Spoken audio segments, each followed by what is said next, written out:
They're ready for you, David. Please begin.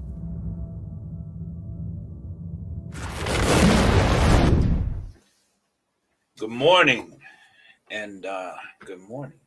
So joining me this morning is my co-host, Jim Harrison, Natural Family Strong. I wanted to put that up there. Jim Harrison, naturalfamilystrong.com. And Morning, David. Let me get my 5G defense shield up here, so we don't get zapped this morning. Yeah, okay. It's up now. It's up now. We'll be okay. We'll be okay. Good. I'm so tired of hearing all those nonsense about all that nonsense. But we're okay. Don't worry about it. I'm selling these for $10,000. And they work. They work against what we've been told. Well, there's people out there selling them for $39.99, so you better come down on your Well, no, price. this is the original. This works. This actually works. Oh man, that's good. That is just the way I want to start off, with a laugh. Oh man, I tell you. Yeah, there's so much going on, and I'm telling you, there's so much conspiracy and just stuff that, gosh, the enemy has a whole lot of people duped. Yeah. He really does. He has all these people focusing on all of this. They're researching. They are doing like deep research and coming up with all of these solutions and all of these things, and ain't none of them doing their commission. Yeah. If you feed it, they will come. That's right. That's right. We have a commission, and that's it. I didn't see, I listened to the scriptures, right? I listened to them over all night long. So when I wake up in the middle of the night, I hear scripture, and sometimes I lay there and actually like listen and don't go right back to sleep. And, even as I read every day and I read, I just can't find the places in the New Testament alone, right? Just in the Gospels alone, I can't find the places where they were focused on all of these other things other than their commission. I just can't. There's a difference between exposing the darkness and dedicating yourself to theories, conspiracy theories, or whatever kind of theories you want to call them. There's a big difference. So yeah.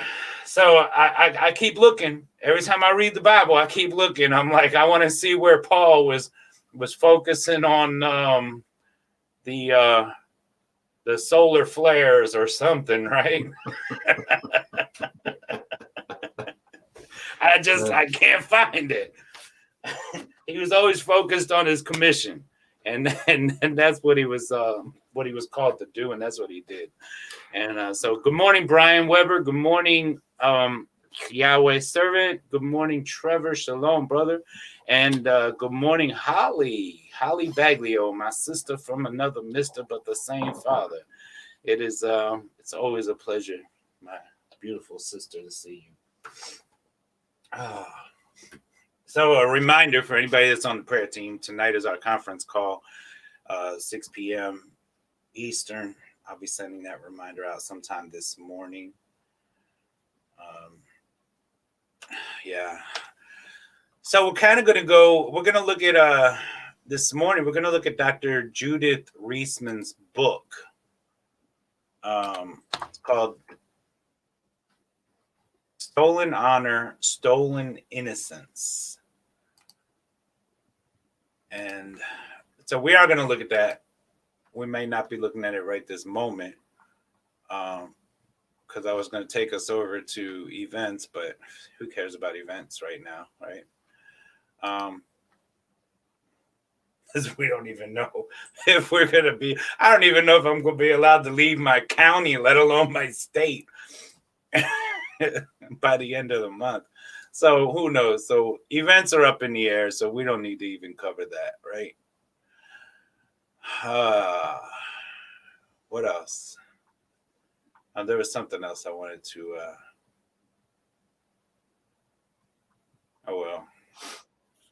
I'm getting old. So yesterday, I went out to, and I'm not looking for a pat on the back or cool, good going, David, but I just want to bring up a point. So I went out yesterday to hand out some bag lunches, and I had to climb up a few hills to get to a couple tents, right? And whew, let me tell you, Hmm.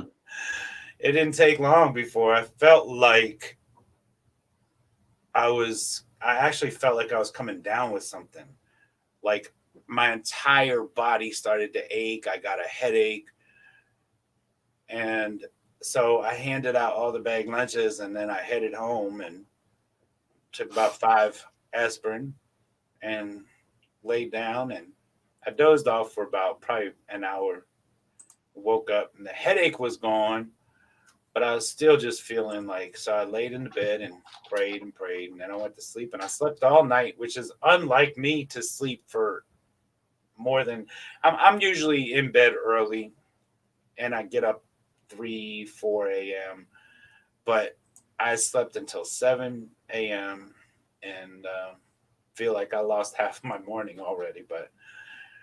But for those who don't sleep well, I'm not complaining. Um,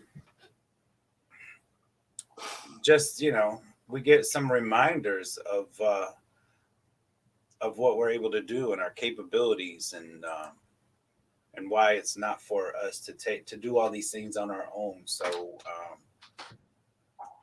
I don't know if I'm supposed to start building up a little group here in Maine, or if that means I'm supposed to keep focusing on my move to back to Ohio. I don't know, but whatever it is, I need some help doing it, right? That's for sure. People were so appreciative. They were fascinated that they got peanut butter and jelly because people that do make sandwiches and go out, they usually do cheese sandwiches or bologna and cheese sandwiches. And so they got peanut butter and jelly. They got the good peanut butter, chunky peanut butter. And every sandwich that I made it like I was going to eat it. Because let me tell you this, when I was living in the coalition in the shelter in Florida, and when I lived in the shelter in Massachusetts,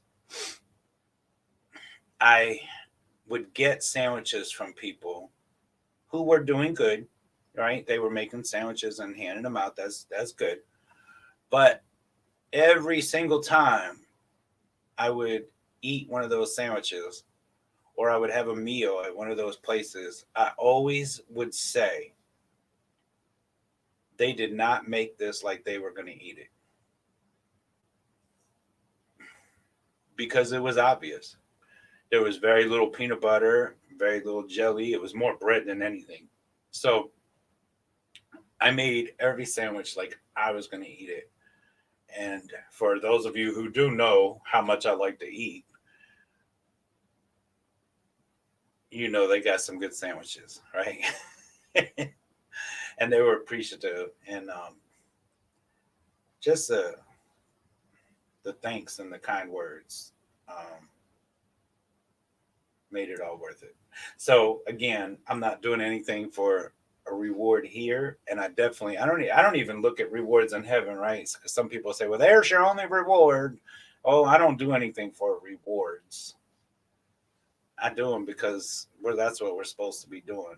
And I talk about some of the things that I do because I hopefully encourage other people to do the same, right? So I guess enough of me rambling. When I see, usually with Vicky just kind of puts her hand on her face and kind of sits back. I notice with JR, when I start rambling, he just starts doing something else. And Faye, she kind of just sits back and smiles. So I like reading my brothers and sisters. Careful with that. As if unto the Lord, brother. All right. So we're going to look at stolen honor, stolen innocence. Judith Reisman, Dr. Judith Reisman, has dedicated her life to exposing the darkness. Yeah, I'm touching my face. I'm rubbing my eyes. I am. Yeah. Sorry, couldn't help myself. She has dedicated her life to exposing Alfred Kinsey and all of his evil, wicked works. And it's important that we know this stuff and know who Alfred Kinsey is and what he was not only capable of doing, but what he did, right? And it's important because that's where our comprehensive sexual education programs come from. They're all based on his research and his experiments. And so it's important that we talk about this and we expose it.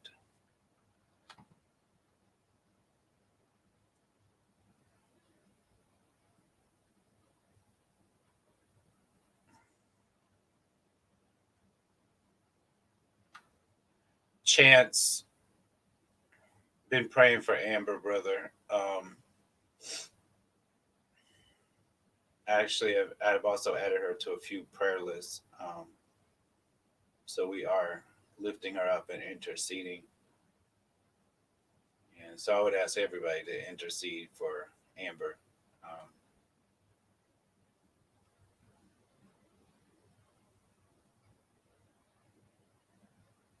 Pneumonia in her lungs, and they won't admit her. Well, then that's good if you're relying on Yahweh for healing, because He's the one to rely on, right? And plenty of living, walking testimonies out there to attest to that. One thing that always stood out in my mind when I read the Bible from cover to cover for the very first time, right? The one thing that really stood out in my mind was that Luke was a very well learned medical doctor. But once he walked with Jesus, he never practiced medicine again because he had the power of healing within him. And that's where our healing comes from. So anyway, we are going into stolen honor, stolen innocence.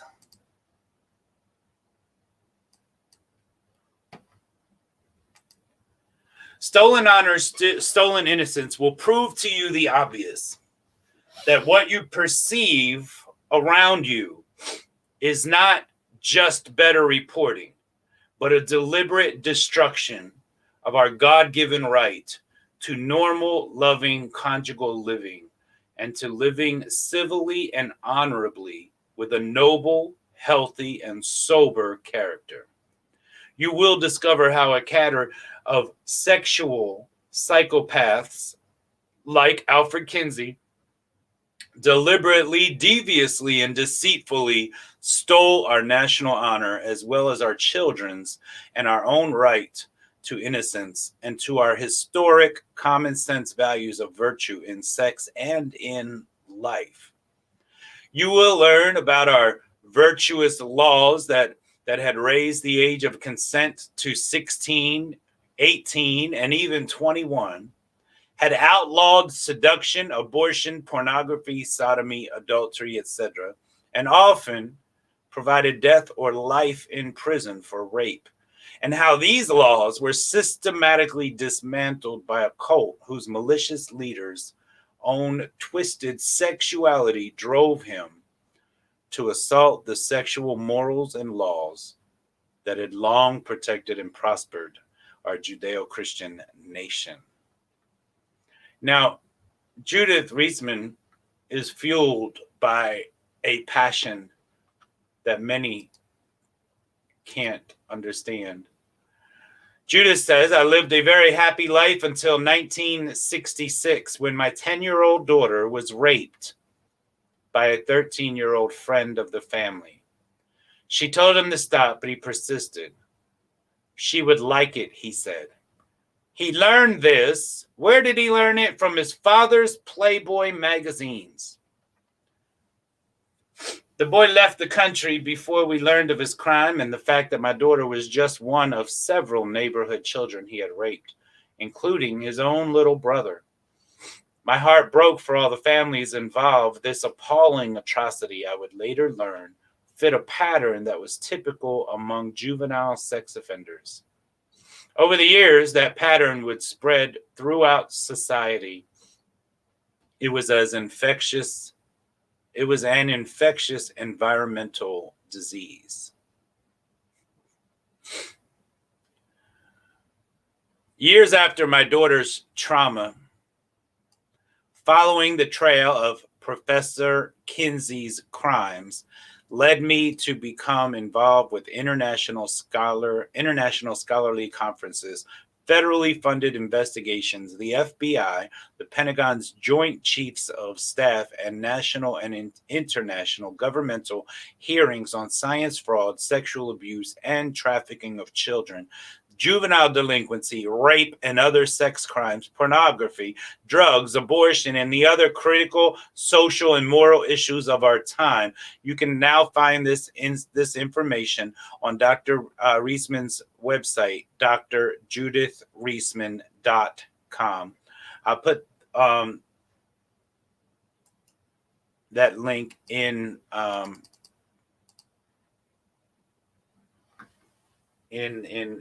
the notes after we're done. And any of the moderators can also add it into the chat. So for now, let us fast forward to 1976. Based on my professional writing and work in public television at NBC, ABC, CBS, Captain Kangaroo Show, and at a score of art and history museums, Case Western University admitted me pending a 4.0 grade average.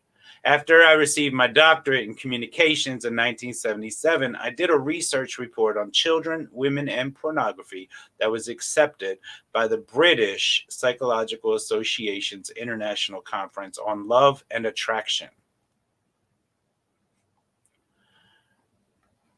I presented 80 slides at a conference. She presented 80 slides depicting child pornography in Playboy magazine and some in Penthouse. Later, as I left for London, a Canadian psychologist whispered to me that I was right, that images of child abuse in Playboy and Penthouse would trigger copycat sex crimes against children. But, he said, if I wanted to learn where Playboy publisher Hugh Hefner and this sexual abuse of children were stemming from, I should read about Professor Alfred Kinsey in Edward Brecker's book, The Sexual Researchers. Why? I asked. I worked with Kinsey and Pomeroy, he answered. One is a pedophile and the other a homosexual. Which is which? I asked. He told her, read and discover. Reading The Sex Researchers, I could not decide which was worse. The depictions of Professor Kinsey's cold, criminal, experimental sexual abuse of infants and toddlers at the Kinsey Institute at Indiana University, or Brecker's eager celebration of Professor Kinsey's methods of studying child sex. This was madness. Incredulous, I checked Professor Kinsey's book to verify Brecker's quotes. Yes, Brecker quoted Professor Kinsey accurately. Infants were genitally tested. Infants were genitally tested for their ability to have what he called orgasms, as were hundreds of other children.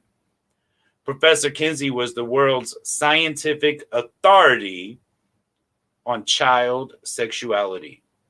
After graduation from Case Western, doctorate in hand, I left America with my family to do research in Israel. In 1981, I sat in my office at a university staring at Professor Kinsey's world-famous book, Sexual Behavior in the Human Male. As I was rereading page 180, which contained something called Table 34, or I was rereading, had I missed or misunderstood something? I had read biographies of Professor Kinsey, hundreds of positive articles and chapters about him and his work, and a few scathing reviews. But nowhere had anyone mentioned these tables and graphs of child orgasms. The thousands of international scientists who quoted and cited Professor Kinsey were blind to what he put right before their eyes. And maybe most of them weren't blind, y'all. Maybe most of them felt like he felt about what he was doing. After Professor Kinsey's death in 1956, Paul Gebhard, his co-author, succeeded him as director of the Kinsey Institute. In February 1981, I wrote to the Institute asking several questions, including where they got their child orgasm data for tables 30 through 34. Pay attention here. I touched on this yesterday. On March 11th, 1981, Gebhard, who was now the director of the Kinsey Institute, stunned me when he replied saying the child orgasm figures came from parents, nursery school owners, or teachers, and homosexual males, some of whom used manual or oral techniques to record the number of alleged orgasms that infants and other children had while being timed with stopwatches by adults. I'm going to give everybody a moment to let that sink in.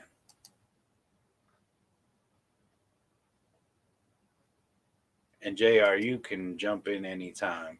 But on March 11th, I'm going to repeat this, 1981, the new director of the Kinsey Institute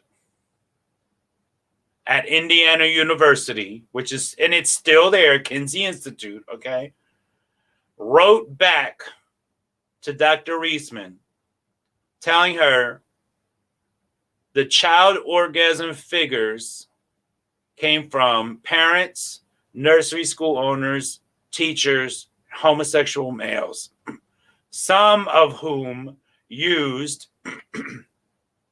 manual or oral techniques to record the number of alleged orgasms that infants and other children had while being timed with stopwatches by adults.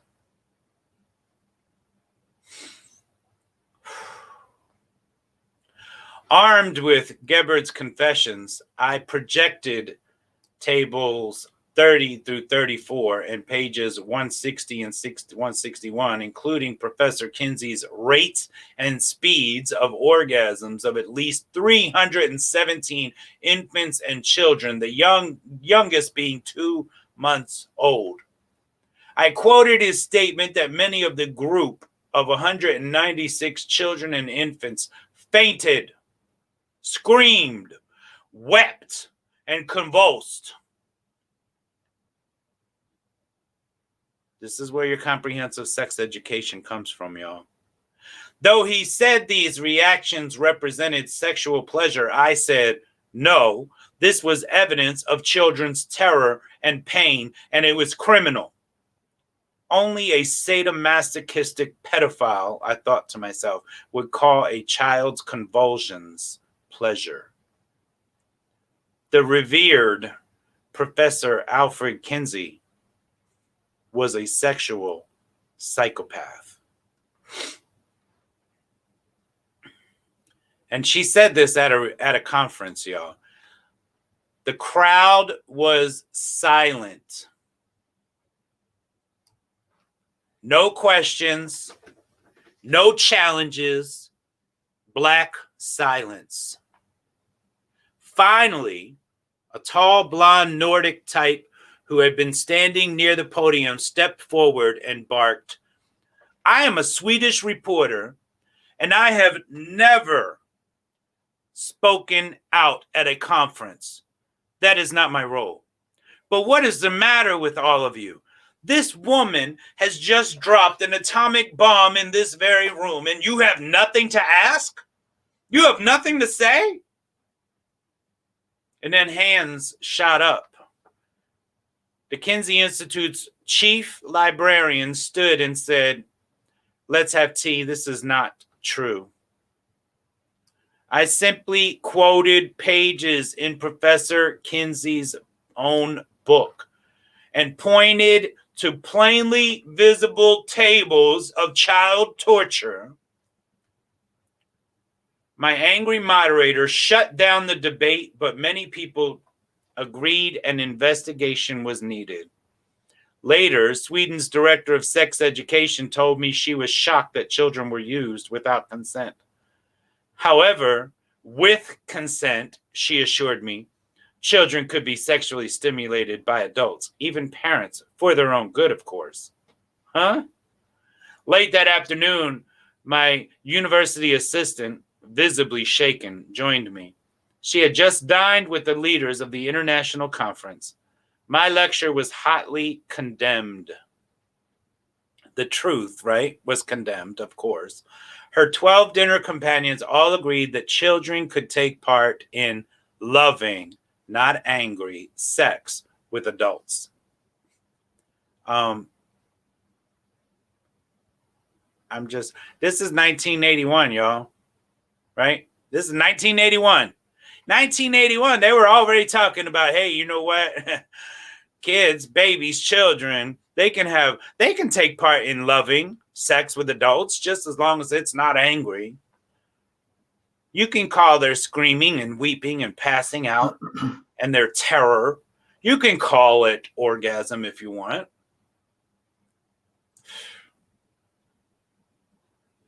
At this conference, I had just proven that the world's sexperts were following a child molesting psychopath criminal con man.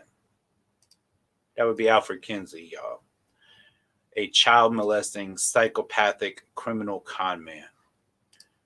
Little did I know that with the funding and reputations of universities and agencies worldwide riding on Professor Kinsey's data, no investigation could or would ever be allowed.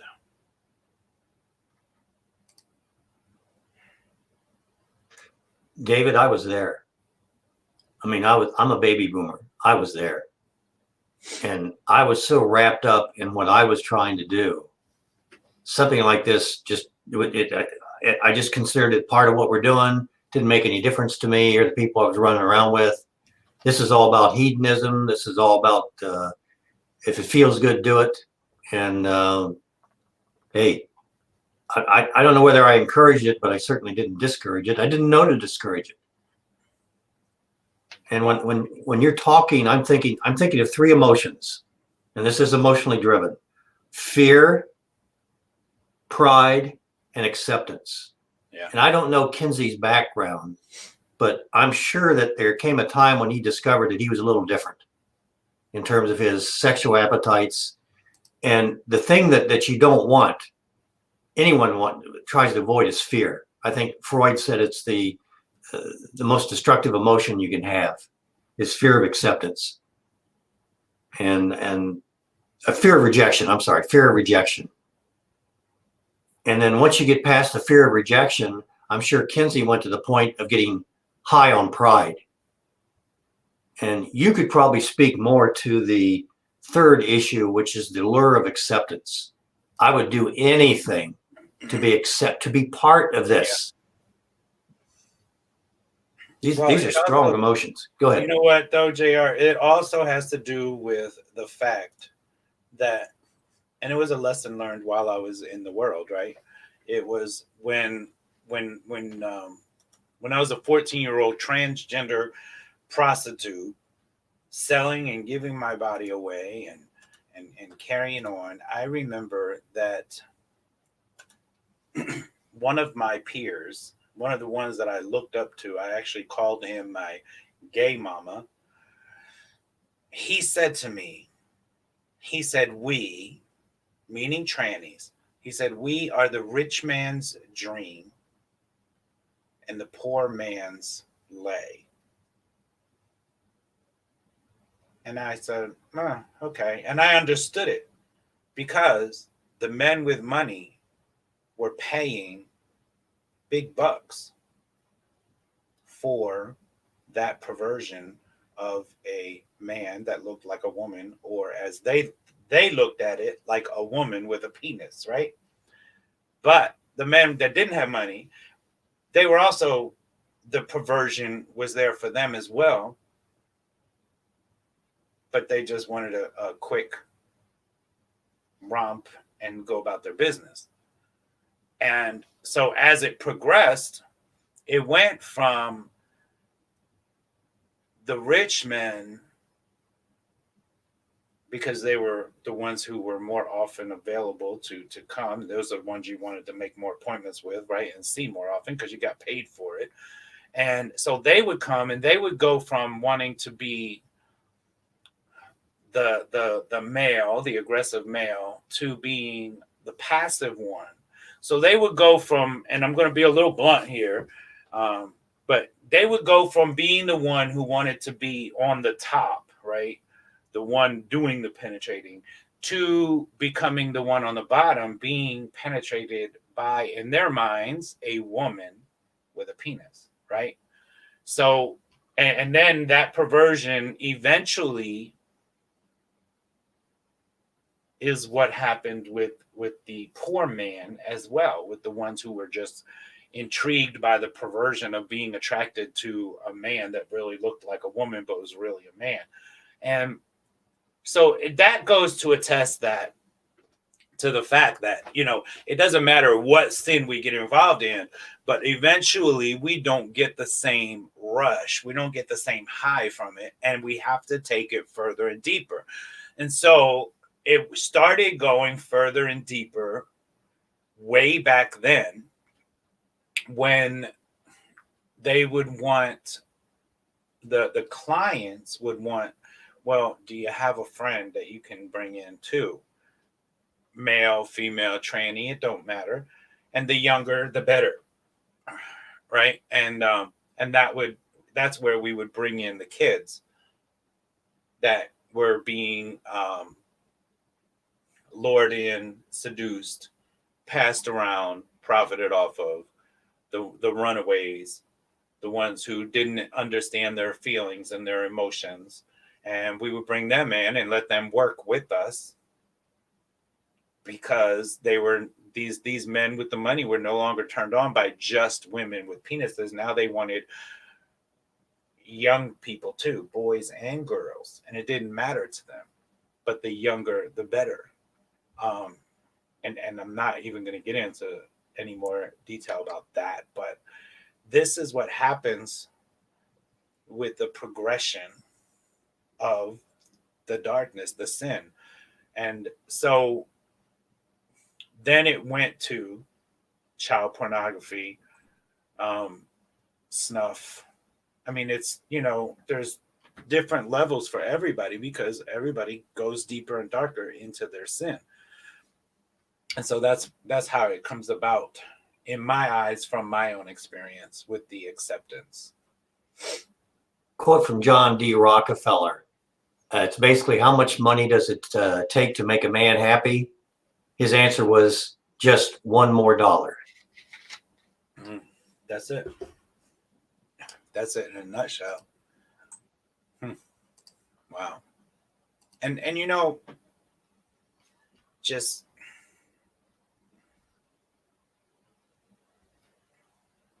having seen a lot of it, people really have no idea. I met a pastor years ago, and his name is Lee Cross. And he wrote a book called Tragedy to Triumph, or something on that. Triumph. I'm actually going to look it up while I'm talking, but Maybe the triumph, the tragedy. Yes. Trauma and Triumph. And he wrote this book, and actually I can share what he says about it. But he connected with me because he was a victim of mother-son incest. And he was raped by a male neighbor. So he recognized the moment in time when he could have very easily took the path that I took. But he didn't. He went into the Navy and drinking and carrying on and all that kind of stuff. And so let me see if I can show this. There we go. So it's Trauma and Triumph by Lee Cross, Mother, Son, Incest, My Journey Out of Darkness and Destructive Behaviors into a Life Free from Shame and Addictions. And he says, I did not see it coming. I was 12 years old. I went looking for my bike that ended up missing. I entered the hallway of the apartment we had just moved from. He grabbed me from behind and dragged me into the unlit corner of the dimly lit hallway. He pulled my pants down. What was he preparing to do? I did not know what to expect. The lady at the top of the stairs screamed, and he let me go. I was 14 years old. I had just finished taking my evening shower and headed to bed. I walked out of the living room after stepping over my stepfather, who was passed out on the floor. I entered my bedroom and climbed into bed. There was school tomorrow. My bedroom door opened, and my mother climbed into bed and laid down beside me. I never saw it coming. I would never forget. But God can turn a mess into a message. And it's a good book. It's a really good book. And but when I talked about it, and when people would hear, the story, they were like, "Oh my gosh, that's unheard of." And I'm like, "No, it's not." Because in my life, I have met many of boys and girls who had sex with both of their parents. And to them, although it wasn't natural, it was normal for them. And they didn't see anything wrong with it. And that's why, they have, they have a ton of different names for different things, all kinds of syndromes, right?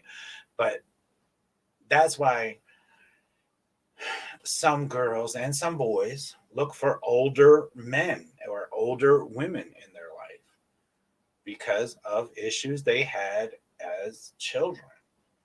That's why some men and women have that attraction for children because of something that happened in their life. And so we love to talk about, oh well, pedophiles are disgusting, horrible people and need to be castrated, which by the way doesn't stop them from the being controlled by the enemy, and it doesn't stop their lusts and desires to do anything, and it doesn't stop them from doing anything. Okay. But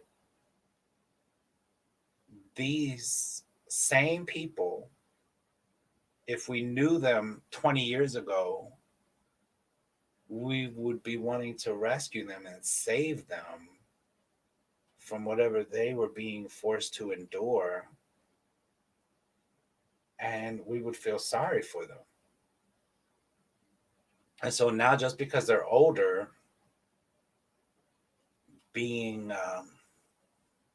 just because they're older and they still have the mentality of that victim, doesn't mean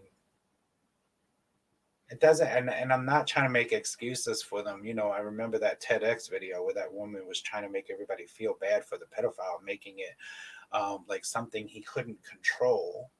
And that's a lie, because there was a point in my life where I became a monster, and I tell people all the time, don't have pity for me because I chose to be a monster, and I know that it was a choice because now I choose not to be, right? So, but at the same time, we have to understand that victimizers were victims at one point, um,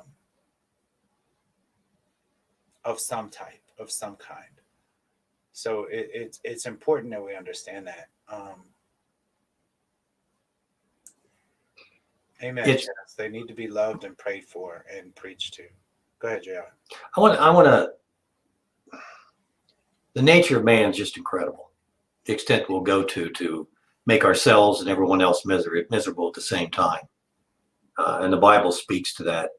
But there's obviously, well, maybe not to all people, but there is hope in the Word, in the Bible, and you do have a friend in Jesus, and you don't even have to go by that name. I think we all inherently, it's kind of built into the human app, know that's there. But we have to volunteer to engage that. You really have to want to make that change. And sadly, in most of our lives, it has to get to the point where, I mean, David, you were on your deathbed, and okay, you got the idea then, right? Yeah. And I know of other people that have gone through some pretty harsh experiences, but I asked for those harsh experiences because I wouldn't learn. It was kind of a gradual thing. Well, it got worse. Now, okay, it got worse. Then it got worse, and finally, all right, okay, I'm listening now. And sadly, that's where we're coming from. But I don't want. This isn't a downer. This is a positive. I mean, I'm the guy that says behind every rainbow there's a cloud, but you have to recognize that there's a way past that cloud because it's going to get sunshiny again. Amen. But you've got to recognize that can happen. We get so discouraged because of what we put ourselves through, what we've asked for, what we've earned. But it's a learning experience, and you'll learn to look back on those tough times and say, "Wow, I'm glad I had those because I wouldn't understand what I understand today had they not come my way." So, Amen. keep your chin up. Keep your chin up. It's tough. This isn't easy, but you're going to learn an awful lot by going through it. Amen. It just really, when I talk to some people, I love my smaller groups or even my one-on-one or one-on-two. The more intimate, the smaller the group that you're talking to or hanging out with and chatting with, the more intimate it is. And I love it because we talk about these things in, just in public, in general conversation, and we can talk about these things, and all the time somebody will say, wow, I never thought about it like that, and it's because we have to have an understanding outside of our trained thoughts or trained mind of of society. So in society, you're either for it or against it, right? But when it comes to like Christianity or Jesus, right, you can be in the middle on the fence. It's okay. But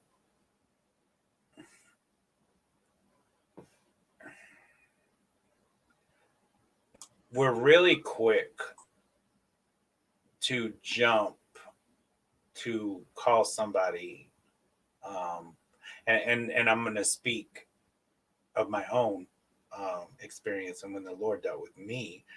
We're, especially the word reprobate, we're real quick to use that word.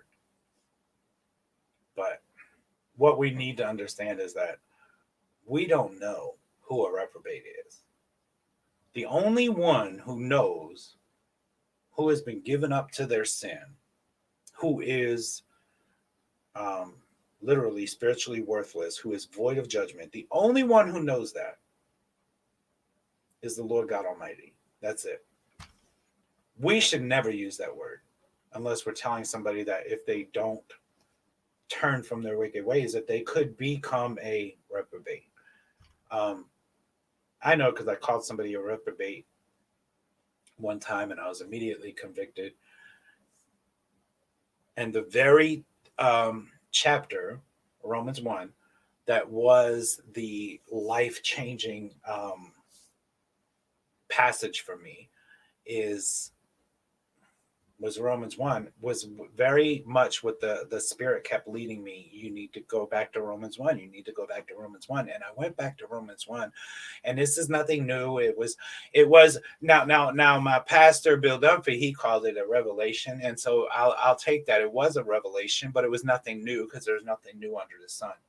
But I saw clearly after the Lord dealt with me on that drive home about using that word, but I saw clearly in Romans 1 where we have two chances and then our third strike and we're out. And I seen that clearly in each.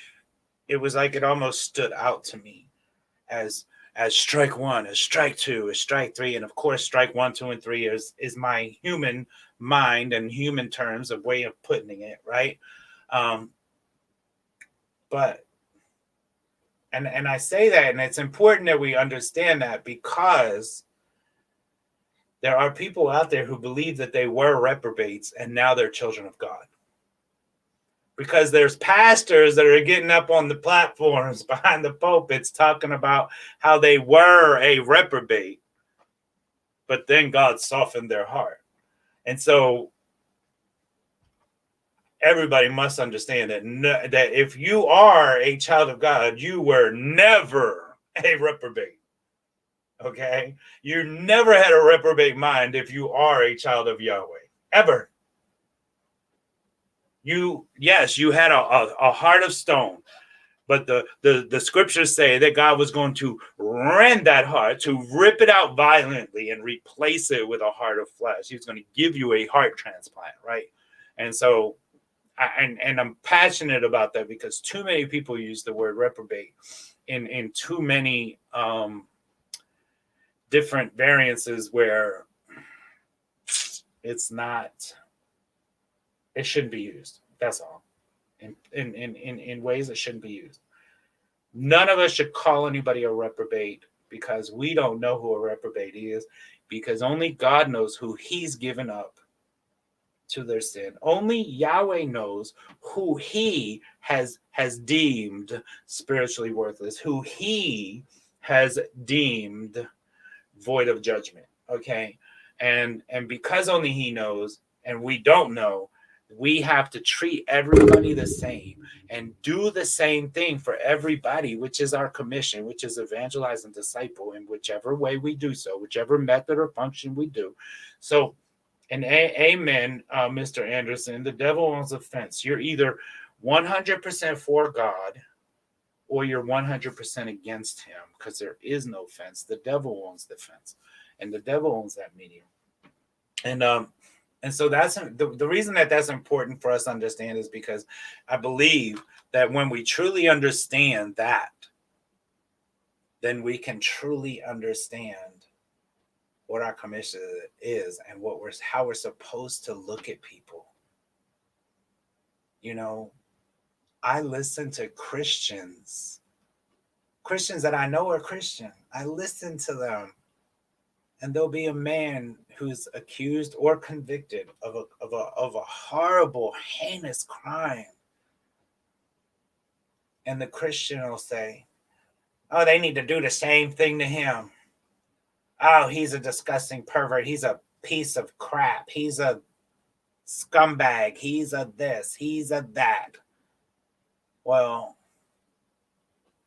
one, that's why all of this technology is not our friend. And that's why television is called programming and is not our friend. Because if we weren't faced with all of those things, then we wouldn't be rearing up the ugliness that's in our hearts still, right? Or still within us, because that's what it is. When you call somebody a scumbag, that's an ugly, ugly, dark part of you rearing its ugly face.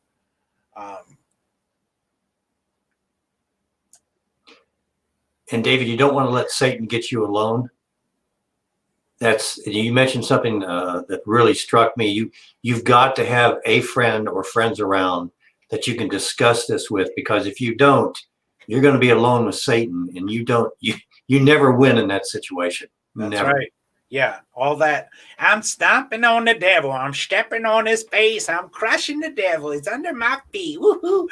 No, you won't, because the devil will whoop your butt outside of the power and the authority of the Holy Ghost of the one true living God. And the church, because that's what you're talking about when you're talking with friends. Yeah. And you want to have friends that have mutual ideas, but you don't want a friend that's always going to amen you. Yeah. You want one that you can bring something up with, and they'll pause and think and go, well, and you have to be ready for that. So the key is, don't be alone. If you're a Christian, for heaven's sakes, be part of that group, be part of the church. Because like you said, David, you're going to get stopped. If it's just you and the devil, you lose. Yeah. I mean, and that's it, right? That's what he does. Let me see. We got about 10 minutes. I'm going to see if I can jump back into the book and maybe get a little bit Kinsey's youth to Family Man.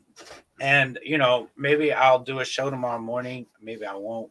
I'm not, it's not normal for me to do so. But it's important that we understand who he is, to understand what he was, and to understand where our comprehensive sex education stems from. Wardell Pomeroy, Kinsey co-author, How is it possible for a sickly religious boy who grew up to be a serious college student with an obvious talent for biology and an abysmal ignorance of sex? How did this young man evolve into a world authority on sexual behavior who could be mentioned in the same breath with Freud? I think it's Freud. I don't know. Anyway, Alfred Freud. Thank you, Freud. That's what I thought it was. Alfred Charles Kinsey was born in Hoboken, New Jersey in 1894. He was 16 when Congress halted the traffic in young girls, the white slave trade, in 1910. It was largely to oppose such forced prostitution that religious women and feminists joined forces to encourage a return to virtue, temperance, and chastity that would safeguard the institutions of marriage and family. See, I just learned I learned it again. White slave trade in 1910. That's something to look at. The erosion of the family was obvious everywhere, as economically powerful saloon and brothel franchises and their organized crime associates corrupted politics and society. Politics was corrupted way before that, probably before it even existed. Many families were impelled to leave independent family farms and move to industrialized, impersonal cities.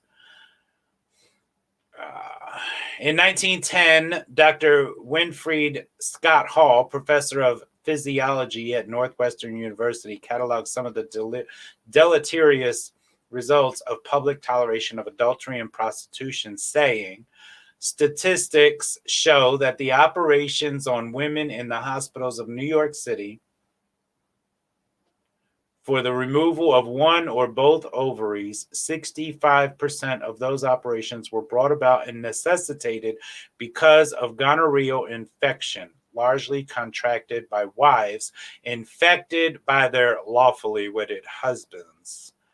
Okay, so which means the husbands were sleeping around. And listen, probably not just with women, which takes us, could take us, if I go there, to the 1950s in Mansfield, Ohio, where the police did the first ever sting in a men's room in the 1950s.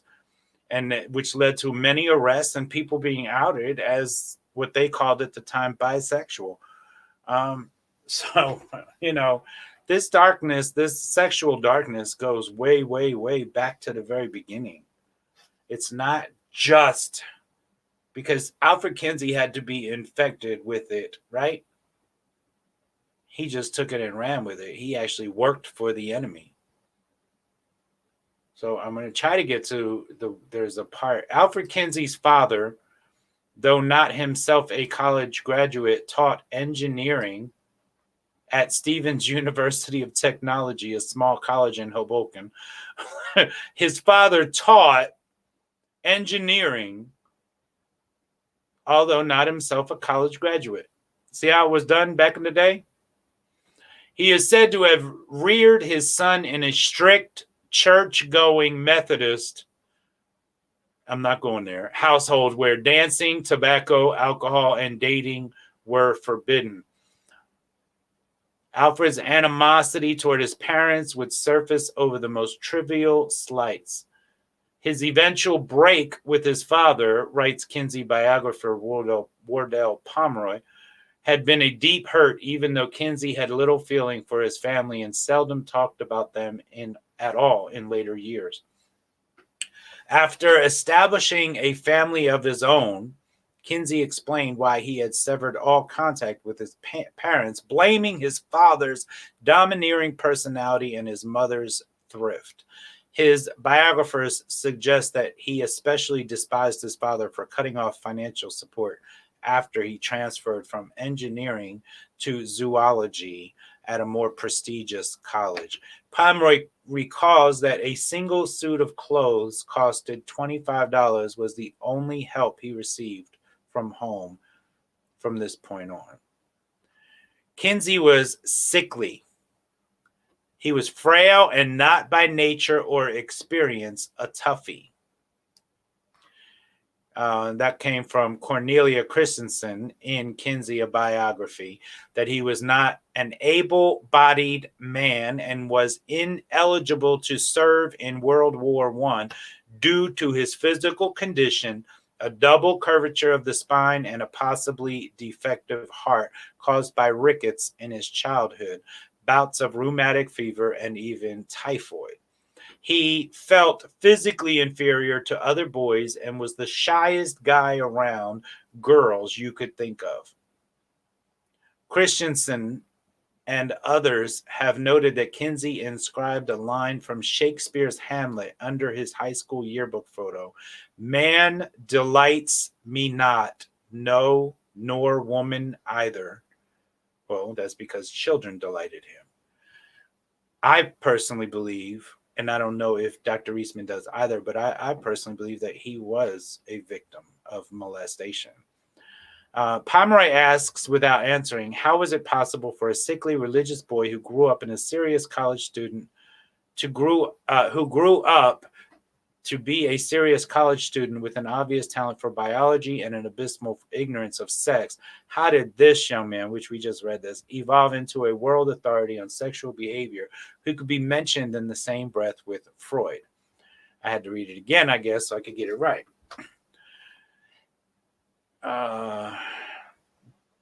They all claim that Kinsey was asexual, disinterested in sex, and celibate prior to marrying in 1921. And it starts to get a little interesting here, okay, because they start to talk about how infatuated Kinsey became with none other than the Boy Scouts.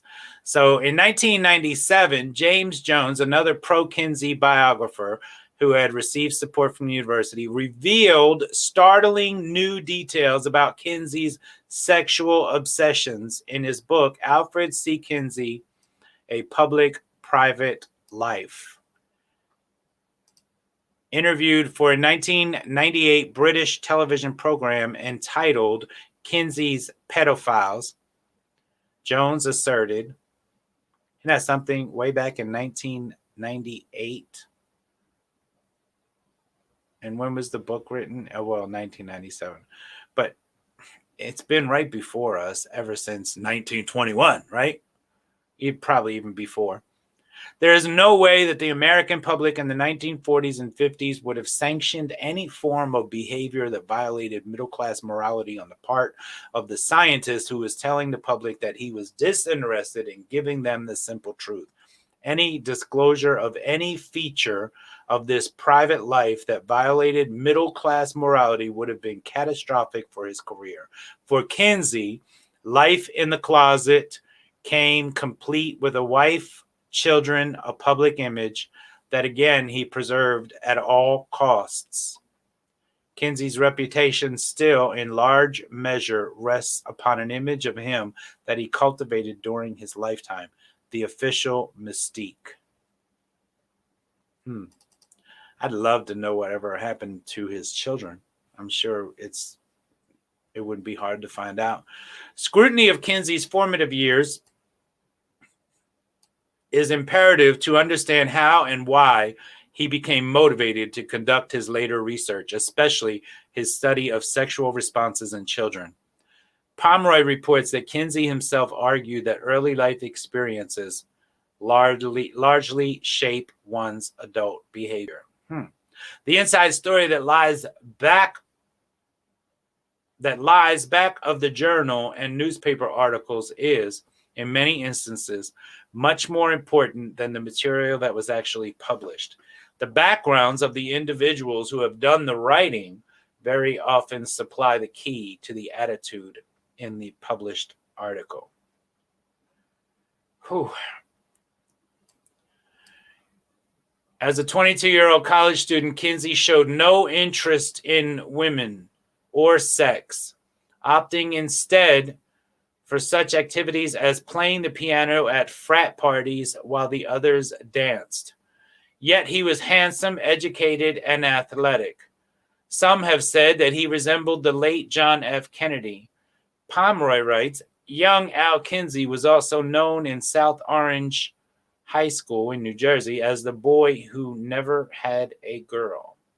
And as a young man, he was ignored by or ignored women. Christensen describes one occasion when he played the Moonlight Sonata. The image of his striking figure at the piano, with his curly blonde hair, clean-cut face, swaying slightly as he felt the rhythm of his music, held great appeal for women. But he was the shyest guy around girls you could think of. He was still unbelievably innocent. And if I go on, I'm going to be going on for another hour or longer. So maybe I'll just do a pop-up show later on this evening, either before or after my conference call with my prayer team. But I definitely don't want to just stop here and then pick up on something else Monday, because I really want everybody to understand who Kinsey was, to understand why he became what he did. And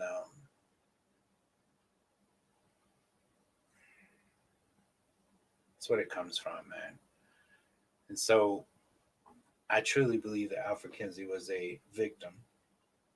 And while he's gone now, right, and died in his sin. So,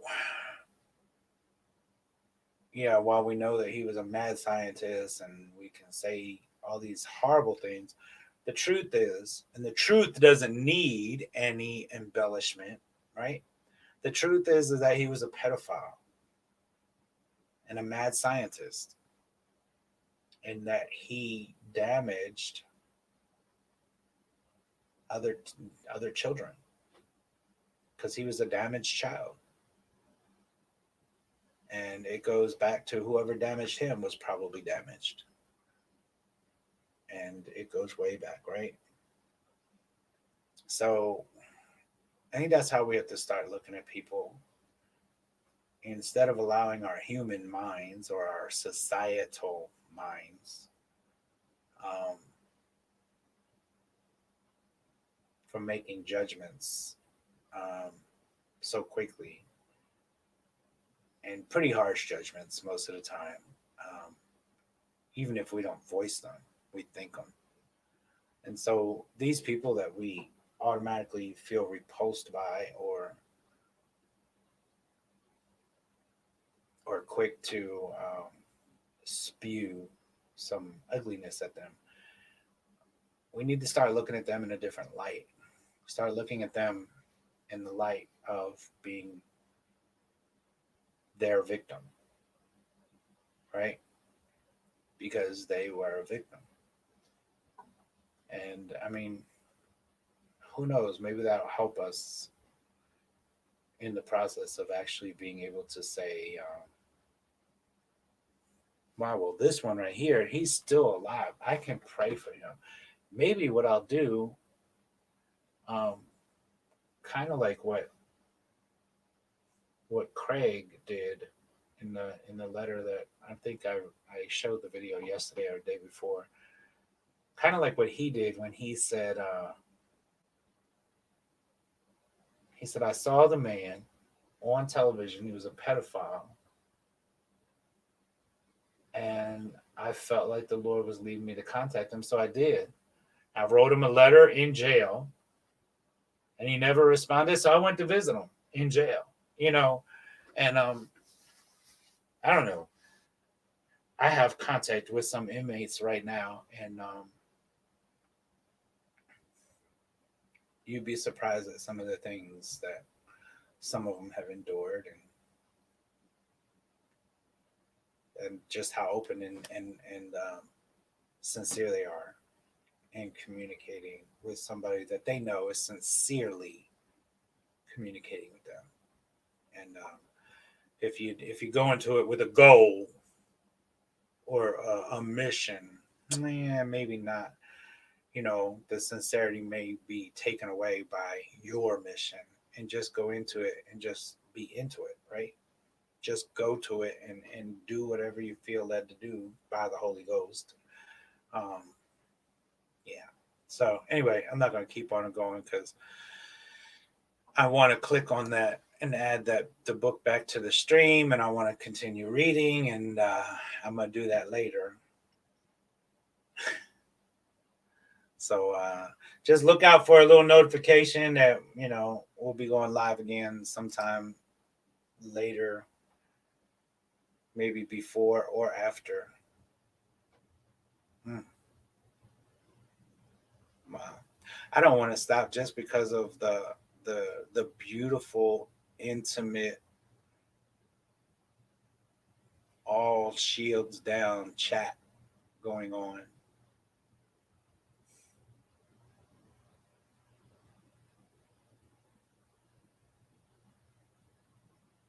Wow.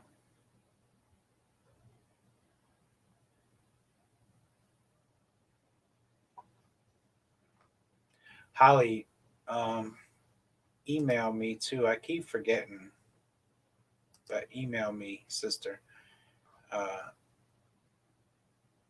We talk about some stuff. But I am going to end now. Again, my co-host this morning is Jim Harrison from naturalfamilystrong.com. Check out his website if you haven't done so already. Sign the pledge. It's not a commitment to do anything. Just sign the pledge. And it's just taking a stand. And we should all be taking a stand for something. All right. Thank you. May Yahweh continue to bless you. Shalom, my brothers and my sisters. I love you guys. I appreciate you all. JR, thanks for being here again this morning. Appreciate when you come on to host with me. It's always a blessing. I appreciate the opportunity, brother. Let me put the force field down so we can go ahead and hang up. Okay. All right, man. I love you. Love you too. Thank you guys. I love you all. Look, later, I want to jump on sometime, maybe late afternoon, probably before. Um, no, Holly, you didn't do anything wrong. I just keep meaning to ask you a few things. So, hey, it'll probably be before my conference call. My conference call for the prayer teams at 6 p.m. Eastern Standard Time. And so it'll probably be maybe around 3 or 4. And if you're on my co-host list, you'll be getting an email as well when I start the stream. So if you want to jump in, jump in. I love you guys. And Lord willing, I will see you later on. Peace.